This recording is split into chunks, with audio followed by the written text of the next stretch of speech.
Magandang umaga. Narito na ang pinakahuli sa lagay na ating panahon ngayong araw ng Tuesday, February 17, 2026.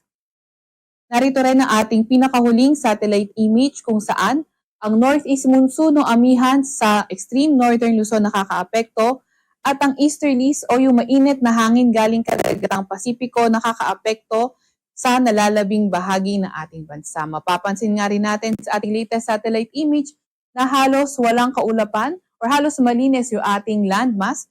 Kaya nakikita nga rin natin yung fair weather condition sa malaking bahagi ng ating bansa. Currently rin, wala tayong minomonitor na low pressure area or bagyo sa loob or malapit sa ating Philippine Area of Responsibility. Para naman sa lagay ng panahon ngayong araw, nakikita nga rin natin sa lugar ng Cagayan Valley, sa may Cordillera Administrative Region at Ilocos Region, fair weather conditions, pero may mga tsansa pa rin ng mga may hinang pag-ulan kung saan naman sa Metro Manila at nalalabing bahagi ng Luzon, partly cloudy to cloudy skies condition pa rin tayo at may mga tsansa naman ng mga localized thunderstorms. Nakikita nga rin natin by tomorrow until Friday, posibleng lumakas yung epekto ng amihan at sa malaking bahagi ng Luzon, magkakaroon lamang tayo ng mga tsansa ng may hinang pag-ulan at pagdating naman ng Sabado, magkakaroon naman tayo ng mga tsansa ng mga thunderstorms dahil posibleng humina muli yung epekto ng amihan. Agwat ng temperatura ngayong araw sa Metro Manila ay 24 to 32 degrees Celsius. 24 to 31 degrees Celsius naman sa may Lagwag, pati na rin sa may Tugigaraw. 17 to 25 degrees Celsius sa may Baguio at 22 to 30 degrees Celsius naman sa Tagaytay at sa may Legazpi naman ay 25 to 32 degrees Celsius.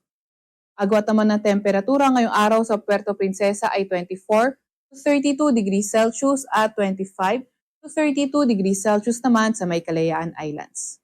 Para naman sa lagay ng panahon sa may Visayas ngayong araw, katulad nga rin sa malaking bahagi ng Luzon, partly cloudy to cloudy skies at may mga tsansa ng mga localized thunderstorms. Nakita nga rin natin by tomorrow, posible magpatuloy itong partly cloudy to cloudy skies condition at may mga tsansa nga ng mga thunderstorms. Pero sa may silangang bahagi ng Visayas o dito sa may Eastern Visayas simula Thursday until Saturday, posibleng maging maulan. Sa nalalabing bahagi naman ng Visayas, inaasahan natin by Thursday, posibleng lumakas sa epekto ng amihan sa mga lugar nila at magkakaroon ng mga tsansa ng mga may hinang pag-ulan at pagdating ng Friday at Saturday, posibleng ang humina muli epekto ng amihan at magkakaroon na lamang tayo ng partly cloudy to cloudy skies condition at mga tsansa ng mga localized thunderstorms. Para naman sa lagay ng panahon sa Mindanao ngayong araw, partly cloudy to cloudy skies condition rin ang ating inaasahan at may mga tsansa ng mga localized thunderstorms. By tomorrow, nakita nga rin natin sa may Davao region, posibleng maging maulan. And then, for tomorrow, for the rest of Mindanao, posible rin pa rin yung mga tsansa ng mga thunderstorms.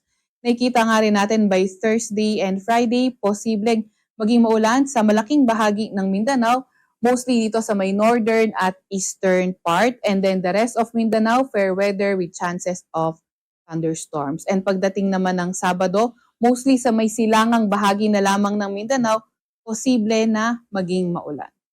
Kaya patuloy pa rin tayo mag-antabay sa mga updates na ilalabas ng Pag-asa. Agwat na temperatura ngayong araw sa may Iloilo at Cagayan de Oro ay 25 to 32 degrees Celsius.